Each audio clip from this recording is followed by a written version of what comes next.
or, it pretty much is their fate sealed if we can't, keep the prairie dogs going? We've done some research on this, and we find them only on prairie dog colonies. The only time you find them off of a prairie dog colony is when they're dispersing, trying to find another prairie dog colony. Okay. So sometimes they'll get hit on a road or something like that. On the prairie dog colony itself, 90% of their diet is prairie dog.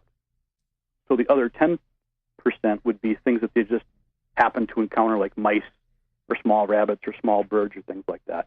But it's not the staple of their diet. When you think about it, a prairie dog colony is just a concentrated food source for them. Right. Not only just a food source, but that's where you get to live, too. That's where your burrows are. So it's a hotel and a supermarket wrapped all into one.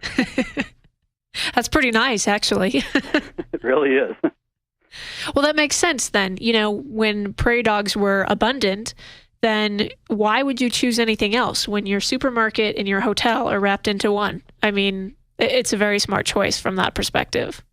Absolutely. And prairie dogs ranged from southern Canada all the way to northern Mexico, from Utah all the way over to Kansas and Nebraska. So this huge 12-state area and a little bit of Canada and Mexico, all filled with 3 different species of prairie dogs that supported black-footed ferrets.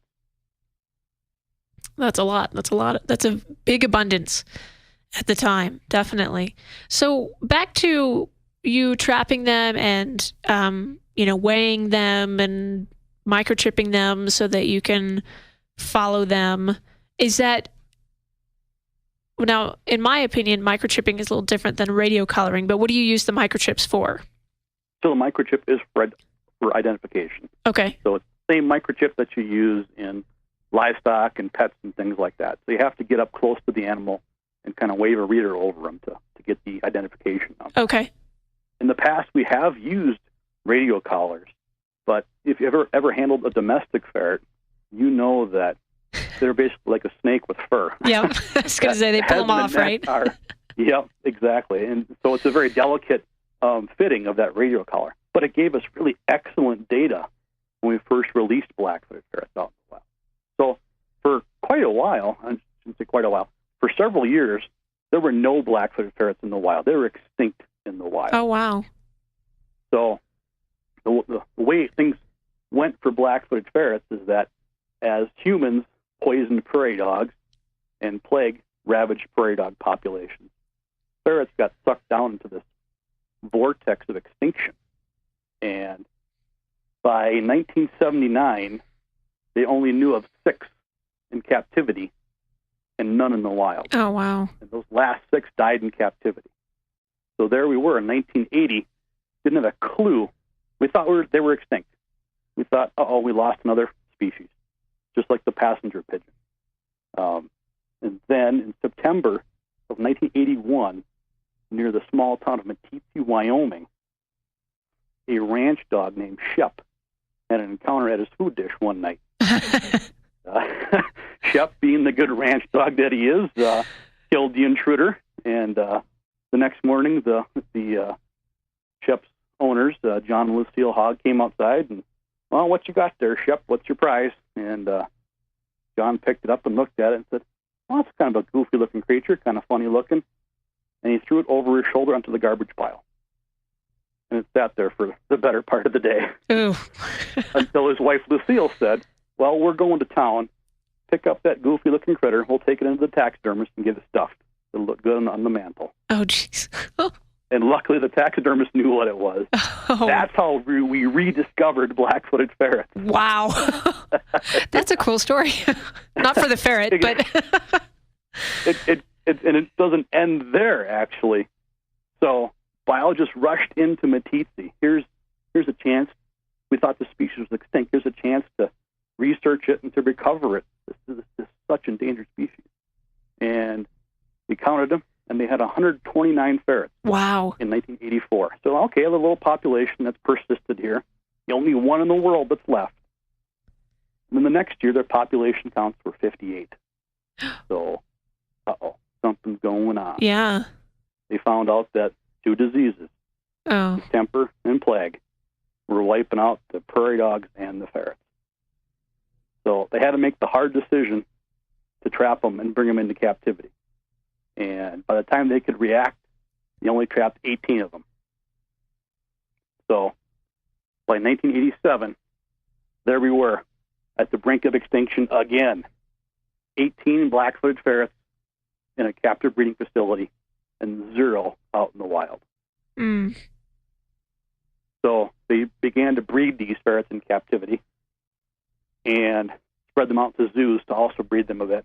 And then by 1991, enough kits, that's what young black-footed ferrets are called, were produced in captivity that we could start putting them back out into the wild again for reintroduction. So that's what we're doing today, is reintroducing black-footed ferrets to their native habitat.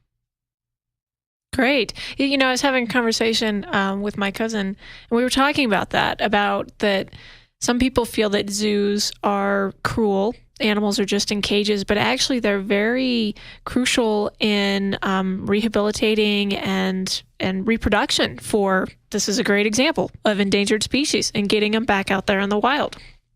Absolutely. And we actually have a zoo right here in Colorado, Cheyenne Mountain Zoo, that breeds black-footed ferrets. Oh, nice. Right in Colorado Springs. And they do it, they have a nice small display for black-footed ferrets also, but they do that without any compensation. And they do that because, you're right, one of the roles of a zoo is to participate in conservation, not just to be a cool area to come see an animal. Wonderful. So tell me a little bit about their family life. So the babies are called kits. So how many do they typically have? What's the reproduction cycle? Because it was very interesting to learn prairie dogs. The females come into estrus 1 hour, 1 day of the year. That's wow. Yeah. That just blows my mind. Yeah. So what do the ferrets do? So for black-footed ferrets, breeding season typically in the wild is March and April. And a female will come into estrus for a few days. It's not a typical kind of estrus. And then a male will come along, and when he actually breeds her, then her body will actually release an egg, kind of different to the way animals normally ovulate. Right.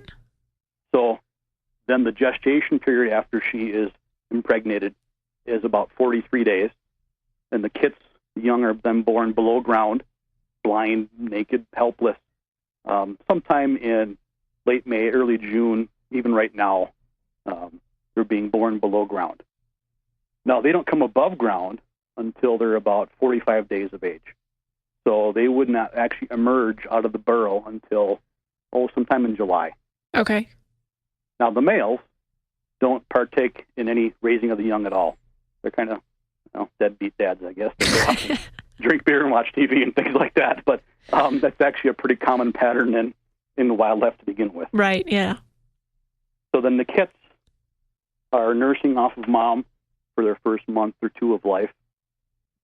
And then eventually she will start to wean them onto prairie dog meat and then start to move them around a bit and show them how to hunt and things like that. And then by September, the kits are generally adult size.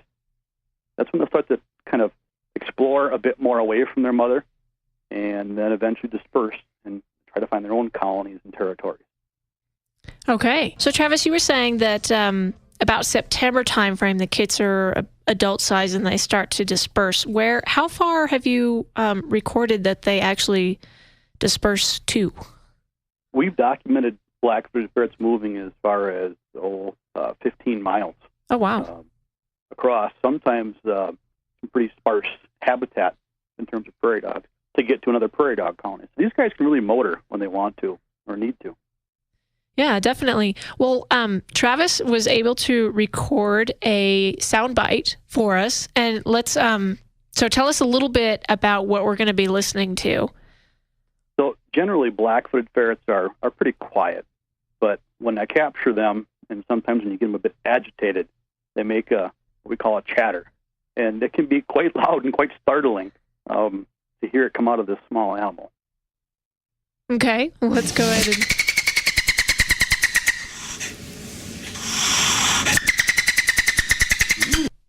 Oh, that's interesting. So that's a bit of a warning, kind of like, I don't like you, I'm agitated by you, and if you push me any further, I'm going to bite you probably. Yeah. It reminds me very much of a rattlesnake rattle. A little bit, yeah. Yeah. Interesting. Okay. And so I assume that they do bite and they have claws, right? They are carnivores, and they've got very sharp teeth, and luckily we do as much as we can to avoid agitating them and them having them bite us.